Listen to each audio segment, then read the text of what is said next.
I was watching a stream one day on my favorite YouTuber's channel, and that day he played some Castle Crashers. And the chat that day was a mess. Everyone was fighting and making groups, but the biggest group there was Team Bird. Even the streamer was on Team Bird. But after some time, the chat slowed down, but the group Team Bird was still around in later streams. And all the members did was just spam Team Bird on the chat over and over again. But there was one member of that group that was a bit extreme. His name was James, and he took it very serious.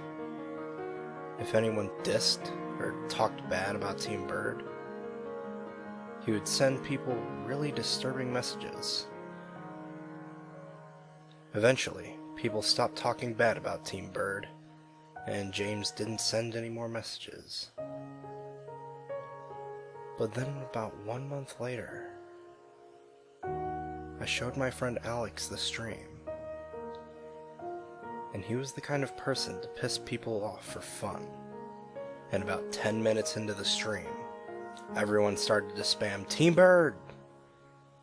And my friend Alex then typed into the chat, "Team Bird is stupid." And 2.5 seconds later, James freaked out so much, and that one of the stream mods banned him for spam. I got mad at him, but all he did was type #GetWreckedJames. 4 minutes. Passes? No, let's see. He's running yet. Oh my god! In the chat, and after 2 minutes he got banned too. And then he got mad at me because he got banned, and I just told him to forget about it, so he did. But anyways, in the following weeks, Alex told me that when he was home, he always had the feeling of being watched, and food was missing from his fridge. He asked me if he could crash at my place for a few days, and I said yes, and used my guest bedroom, and we played video games. But all the time, he got creepy phone calls with breathing and laughing. But eventually it stopped. But he got one last phone call saying, "She will die." But he just thought it was some kind of sick prank. The next morning, he got a phone call from his mom screaming into the phone that he needed to get home right now.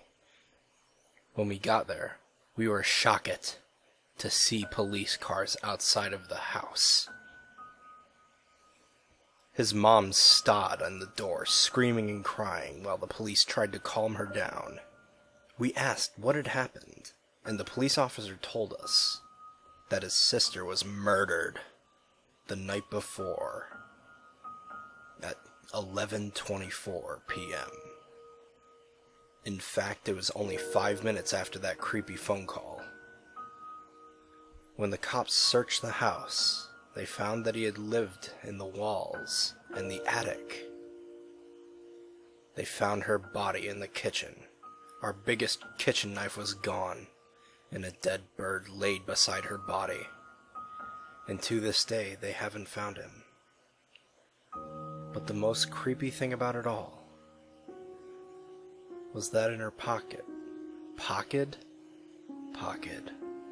they found a note that said, "Team Bird is always watching."